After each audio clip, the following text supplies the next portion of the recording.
Palavra da Verdade, com Hernandes Dias Lopes. Abra sua Bíblia comigo, por favor, no Evangelho de Cristo, conforme o relato de Mateus, capítulo 15, versos 21 a 28. Essa é uma das mais lindas histórias bíblicas acerca de uma mãe que tem uma causa, que tem um pleito, e apresenta a sua necessidade a Jesus. Mateus 15, 21 a 28. Partindo Jesus dali, retirou-se para os lados de Tiro e Sidom. E eis que uma mulher cananeia, que viera daquelas regiões, clamava: Senhor, filho de Davi, tem compaixão de mim. Minha filha está horrivelmente endemoniada. Ele, porém, não lhe respondeu palavra. E os seus discípulos, aproximando-se, rogaram-lhe: despede-a, pois vem clamando atrás de nós. Mas Jesus respondeu: não fui enviado senão as ovelhas perdidas da casa de Israel. Ela, porém, veio e o adorou, dizendo: Senhor, socorre-me. Então ele, respondendo, disse: não é bom tomar o pão dos filhos e lançá-los aos cachorrinhos. Ela, contudo, replicou: sim, Senhor. Porém os cachorrinhos comem das migalhas que caem da mesa dos seus donos. Então lhe disse Jesus: ó mulher, grande a tua fé, faça-se contigo como queres. E desde aquele momento sua filha ficou sã. Eu quero pensar um pouco com vocês hoje sobre o tema: o clamor de uma mãe. O clamor de uma mãe. Parece-me que não é apenas esse relato, esse registro, mas as mães que clamam, as mães necessitadas, as mães que rogam pelos filhos, estão espalhadas pelo mundo afora. Eu acho que elas estão aqui também, nesta manhã. Que mãe não clama por um filho, por uma filha? Que mãe não se aflige pelos dramas que atingem seus filhos? Não há como viver sem ser atingido pelos dramas da vida. Nossos filhos não crescem numa estufa, blindados. Nossos filhos não vivem num jardim grinaldado de flores. Nós não criamos filhos sob uma redoma de vidro. Portanto, o clamor de uma mãe, o clamor de um pai se faz ouvir sempre, hoje, aqui, agora. É curioso que esta mãe, diz o texto, é uma gentia. Ela não faz parte do povo de Israel, do povo da promessa, do povo da aliança. Ela não tem o mesmo conhecimento que as outras mães de Israel tinham. Não tinha a mesma familiaridade com as coisas sagradas.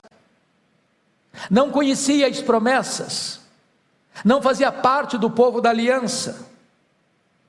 E não obstante este fato, ela é mãe. E como tal, os problemas que atingem sua filha, atingem a ela. O problema que atinge a sua filha não tem solução na perspectiva humana. Ela não consegue resolver. Então ela recorre a Jesus. E ela chega abatida, mas ela sai vitoriosa. E eu gostaria então de olhar esse texto e extrair dele algumas lições para o nosso ensino nesta manhã. A primeira coisa que me chama a atenção está aí no versículo 22. Essa mãe tem um discernimento claro acerca do que está acontecendo com a sua filha, E eis que uma mulher cananeia, que viera daquelas regiões, clamava: Senhor, filho de Davi, tem compaixão de mim, minha filha está horrivelmente endemoniada. Vejam vocês que essa mulher é gentia, mas ela sabe que o que atinge a filha dela não é um problema meramente social, não é um problema conjuntural, não é um problema econômico, não é apenas uma conjuntura circunstancial, temporária, terrena, humana. Ela sabe que há algo mais que está afligindo a sua filha, e ela não só sabe a natureza do problema, a filha está endemoniada, mas ela sabe a profundidade do problema, ela está horrivelmente endemoniada. E certamente quem já viu ou quem já lidou com uma pessoa endemoniada sabe quanta dor, quanta tristeza, a opressão, o desespero, a escravidão, a vergonha, até o desespero parece que sem cura. É uma força espiritual, é uma força maligna. O que está dentro da sua filha é um espírito assassino, ladrão, que veio roubar, matar, destruir. Ela não tem paz, ela não tem sossego, ela não tem descanso, ela não tem esperança. Ela já recorreu certamente a todos os expedientes da sua religião pagã e não conseguiu. Talvez a sua religião pagã era a própria fonte do problema, a causa do problema. Quando de repente Jesus chega à sua aldeia, chega à sua região, e ela então encontra uma nesga de esperança, uma luz no fim do túnel, e ela recorre a Jesus, com discernimento do que está acontecendo com a sua filha. Aqui está um ponto importante para nós: o que é que está afligindo os nossos filhos? Louvado seja Deus, vocês todos que estão aqui. O problema que está atingindo seus filhos não é simplesmente um problema financeiro, um problema social, um problema educacional, um problema conjuntural. Seus filhos têm conforto, seus filhos têm teto, seus filhos têm roupa, seus filhos têm comida, seus filhos têm boa educação, seus filhos moram numa boa cidade, seus filhos frequentam uma boa igreja. Mas talvez vocês que estão aqui ainda estão lidando com dramas dentro de casa, de natureza espiritual, que precisam de uma intervenção de Jesus. Vocês têm o diagnóstico, vocês sabem o problema, e vocês querem a solução, e é preciso identificar a natureza do problema. Eu nunca me esqueço de uma historiazinha que li, e eu acho que ela ilustra esse fato, de dois homens pescando num rio, quando de repente eles olham e tem uma criança naufragando e rodando correnteza abaixo, e eles largam suas redes e correm para resgatar aquela criança.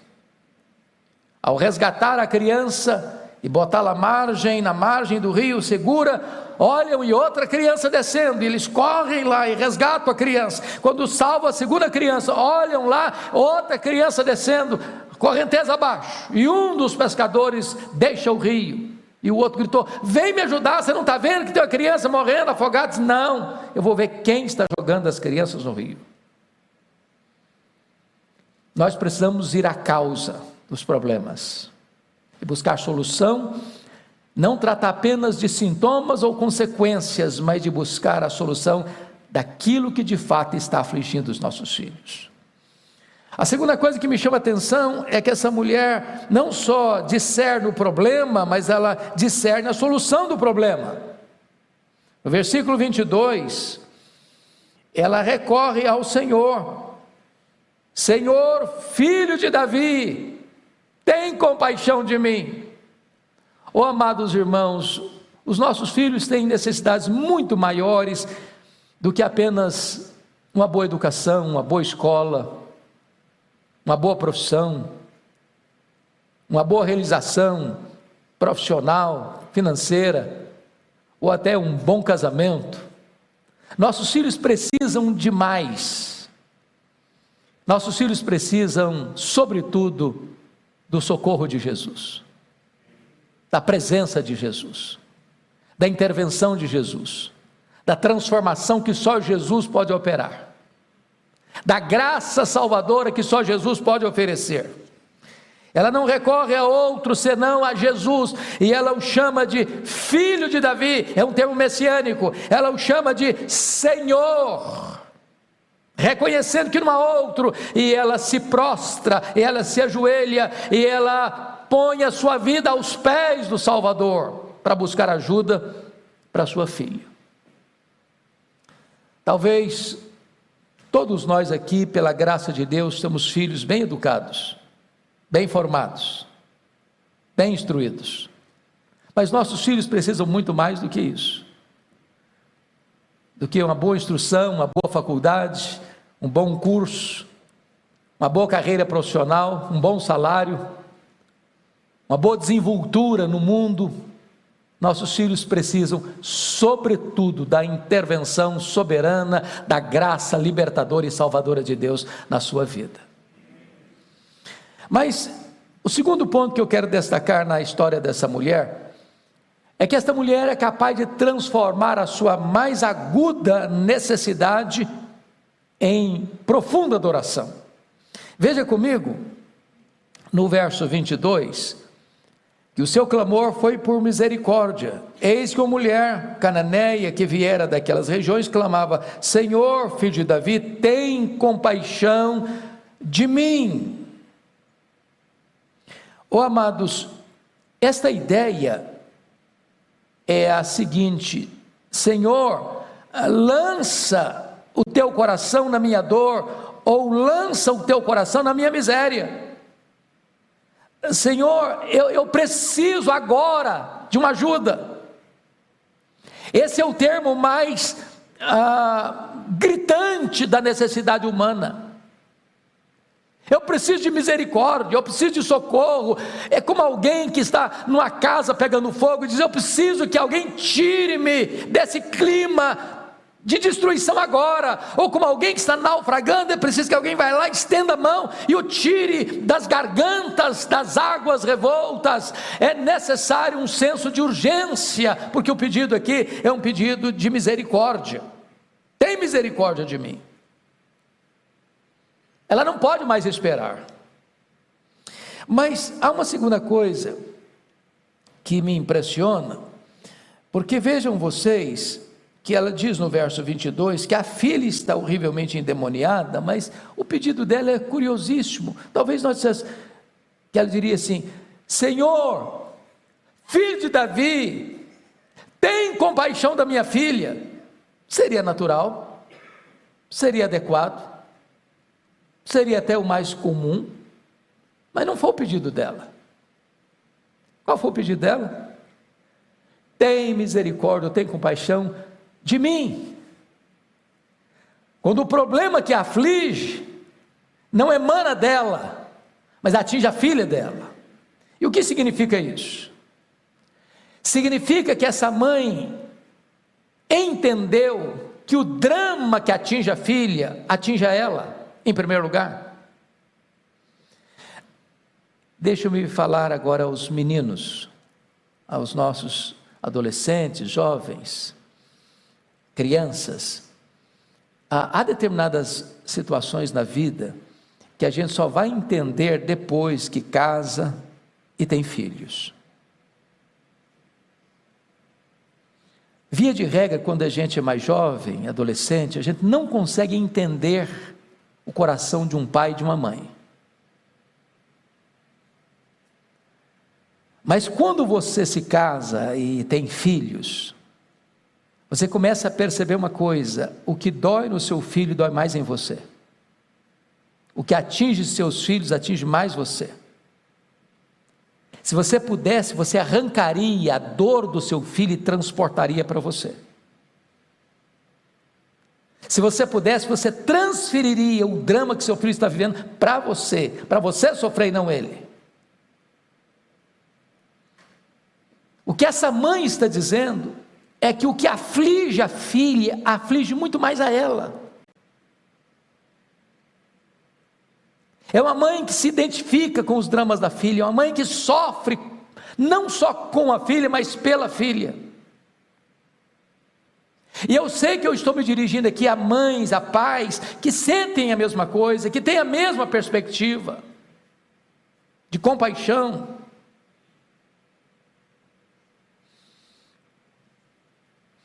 Me permita ilustrar isso. Havia uma menina que já tinha muito problema com a mãe, diante das coleguinhas, sobretudo na fase da adolescência. A adolescência é aquela fase do grupo, né? É aquela fase da patota.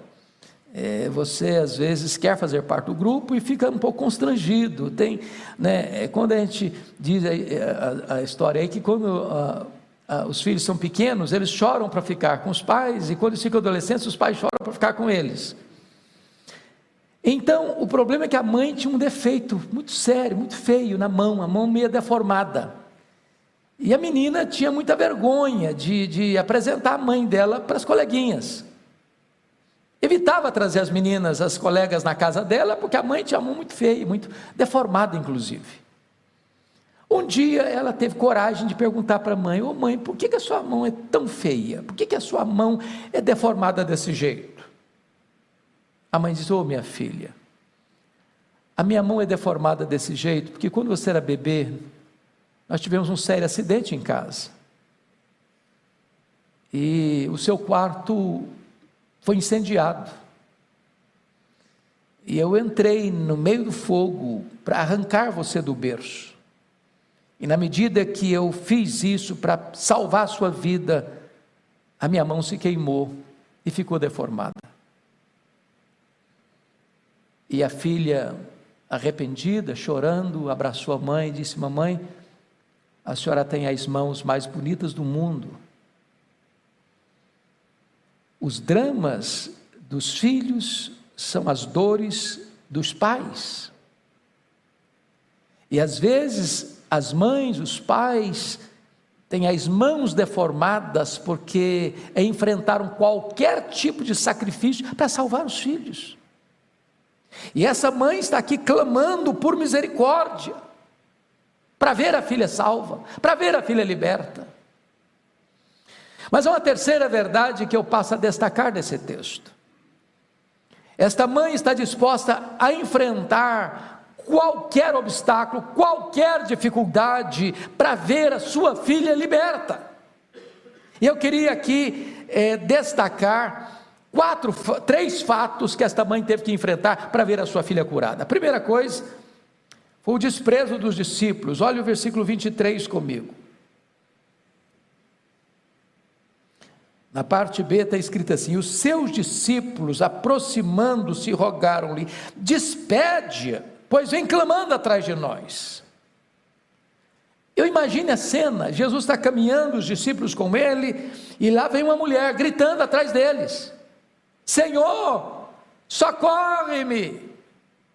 Jesus, filho de Davi, tem compaixão de mim. Senhor, socorre-me, a minha filha está horrivelmente endemoniada. E Jesus está caminhando, e lá pelas tantas, os discípulos se irritaram com aquilo. Essa mulher está incomodando, essa mulher está atrapalhando. Espere essa mulher, manda essa mulher embora. Há momentos, queridos, que às vezes nós temos que lidar com esse sentimento até de desprezo, de incompreensão, de falta de sensibilidade de alguém, que não consegue fazer a leitura correta do que estamos vivendo, ou da urgência da necessidade que temos. E muitas vezes alguém vai olhar para você com seus dramas na sua vida, na sua casa, na sua família, com os seus filhos, e vai se sentir incomodado e vai querer até jogar você para a lateral e jogar você para fora do caminho. Ela não se deixou desencorajar por isso não. Mas ela enfrenta um segundo obstáculo, que é a barreira do silêncio de Jesus. Olha comigo aí o versículo 23 ainda, quando está escrito: quando ela clama, está escrito: ele, Jesus, porém, não lhe respondeu palavra. É curioso isso, Porque imagine que quando você tem um clamor, e um clamor urgente, o que você espera? Clama a mim e eu te responderei. Invoca-me no dia da angústia, eu te livrarei e tu me glorificarás. O que você espera quando você clama? Resposta. O que você espera quando você ora? Com senso de urgência e até de desespero, é que a sua oração seja ouvida na hora, é que a mão seja estendida no momento.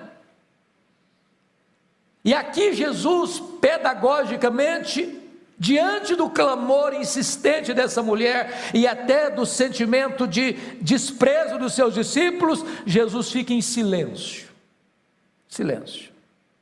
Quer dizer para você que às vezes o silêncio de Jesus grita mais alto nos nossos ouvidos que o ruído mais barulhento das circunstâncias mais adversas. Tem hora que o silêncio de Deus nos perturba mais do que o próprio problema. É de você orar e não escutar a resposta. É de você orar e clamar e parece que o problema se agrava. Mas ela enfrenta um terceiro problema, um terceiro obstáculo, que foi o obstáculo da resposta de Jesus. Bom, se o silêncio incomodava, a resposta incomodou mais. A mesma situação de Abacuque, certa feita, que está clamando a Deus, a violência crescendo no seu país, e é desesperado com aquela situação toda. Quando Deus respondeu, a situação ficou pior. Pois é, Abacuque, você está querendo resposta? Pois então, escuta aí, virá um país, um império, uma nação poderosa, amarga, impetuosa, que vai invadir Jerusalém, vai tomar Jerusalém. A resposta de Jesus parece que foi mais dolorosa do que o silêncio dele. Vamos ver a resposta dele? Olha aí comigo a resposta, versos 24 a 26. Olha aí comigo. Mateus 15, 24. Está escrito o seguinte: mas Jesus respondeu: não fui enviado senão às ovelhas perdidas da casa de Israel. Ou seja, olha, você não é israelita, você é gentia, então não fui enviado para você. Ela se sentiu descartada, parece. Segunda resposta, olha o versículo 26. Não é bom tomar o pão dos filhos e lançá-los aos cachorrinhos. Parece que piorou a situação um pouco mais. Então, fica aqui a pergunta: por que Jesus agiu assim com essa mulher? Por que é que tem hora que a resposta de Deus parece nos afligir? Porque diante da colocação dela, da primeira, eu não fui enviado senão às ovelhas perdidas da casa de Israel, qual foi a resposta dela? Ela, porém, veio e o adorou, dizendo: Senhor, socorre-me. Ela poderia dizer: não, então já que Jesus não me quer, deixa para lá, eu fiz um esforço, eu procurei ajuda e não encontrei, o Filho de Deus não resolveu nada na minha vida, o Messias não fez nada por mim, eu estou decepcionada, eu estou amargurada mesmo, e a minha vida vai ser o inferno mesmo, e deixa para lá. Não, ela continua na toada de querer socorrer a filha, e ela vem, e ela se prostra, e ela adora, e retorna ao seu pedido: Senhor, socorre-me. Diante da segunda colocação, não é bom tomar o pão dos filhos e lançá-lo aos cachorrinhos, ela não desiste e replica no verso 27, sim Senhor, porém os cachorrinhos comem das migalhas que caem da mesa de seus donos. Ela é gentia, ela se contenta com as migalhas, ela se humilha, ela tem uma causa, e ela não quer ir embora sem ver o seu problema resolvido, e o seu problema resolvido é a libertação da sua filha. Por que Jesus faz isso? Jesus é sádico?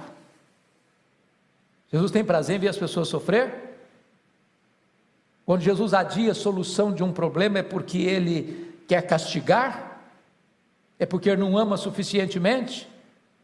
É porque Ele não está tão interessado na solução do problema? E a resposta é um sonoro não. Um sonoro não.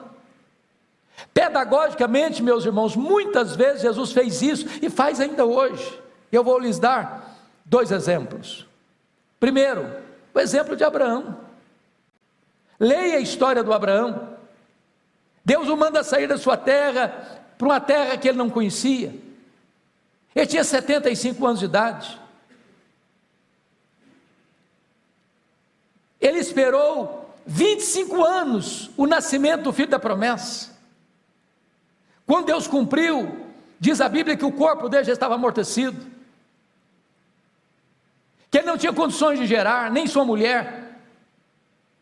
Quando nasce o menino, ele cresce, torna-se o xodó da casa, a fonte da esperança da família, e quando o menino já está crescido, Deus aparece para ele: agora pega o seu filho, a quem tu amas, e vai a um monte que eu te mostrarei, e oferece-o em holocausto ao Senhor. Bom, mas parece que Deus está contra Deus, parece que a promessa está contra a fé, ou a fé está contra a promessa, e ele não duvida, e ele não protela.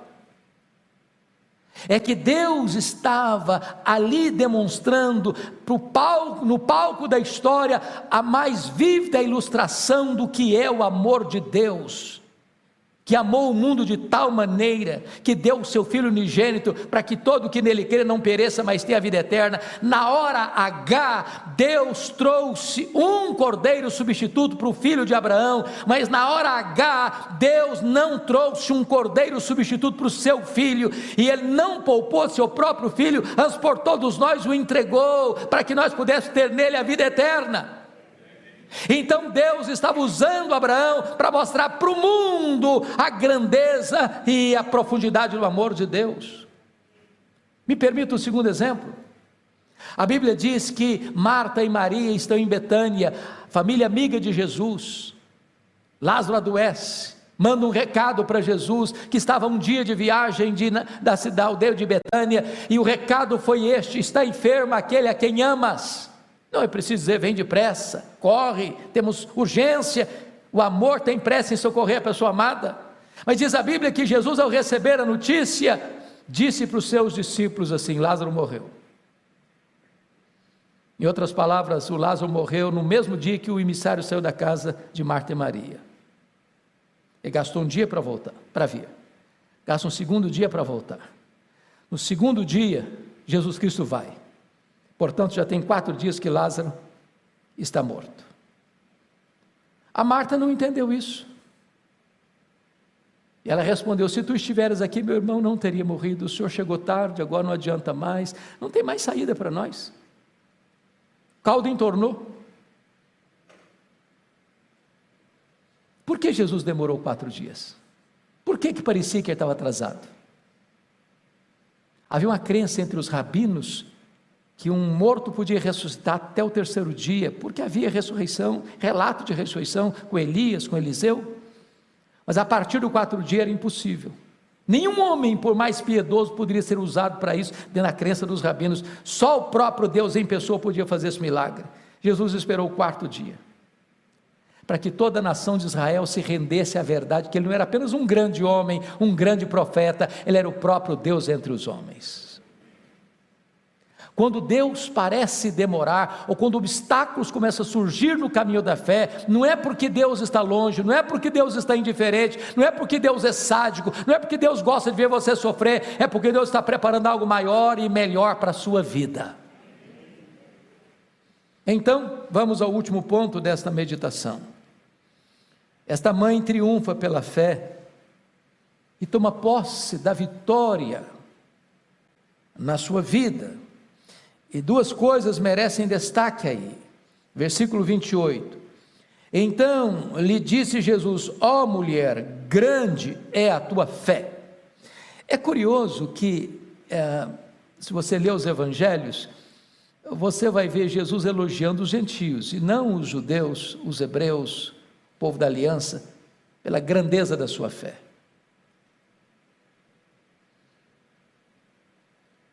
Jesus adotou esse método exatamente para que esta mulher pudesse, mesmo sendo gentia, tivesse a experiência de uma confiança inabalável nele.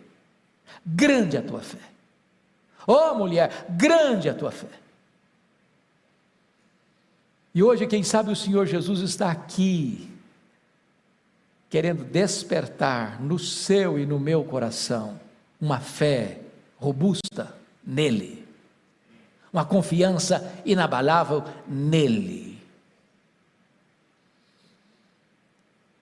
Quem sabe você hoje aqui tem um problema na sua vida, na sua casa, na sua família, com seus filhos, que você diz assim: ou Jesus faz um milagre, eu não vejo saída. É uma cura, é uma conversão, é uma restauração, é um casamento que está adoecido e precisa ser curado, é uma separação que precisa de uma reconciliação, é um fato que humanamente você não vê saída, mas hoje Jesus está aqui e Ele pode fazer isso. Ele pode fazer isso. E Ele está procurando alguém que ouse crer nele, para que Ele possa dizer para você: grande a tua fé, grande a tua fé. Mas notem que a segunda bênção está aí no verso 28 ainda. Ela recebeu o que ela desejava, porque está escrito aí no versículo 28: faça-se contigo como queres. E desde aquele momento, sua filha ficou sã. O que ela queria? A libertação da filha. O que ela queria? A cura da filha. O que ela queria é que o diabo largasse a sua filha, tirasse as unhas da sua filha, suas mãos assassinas de sua filha,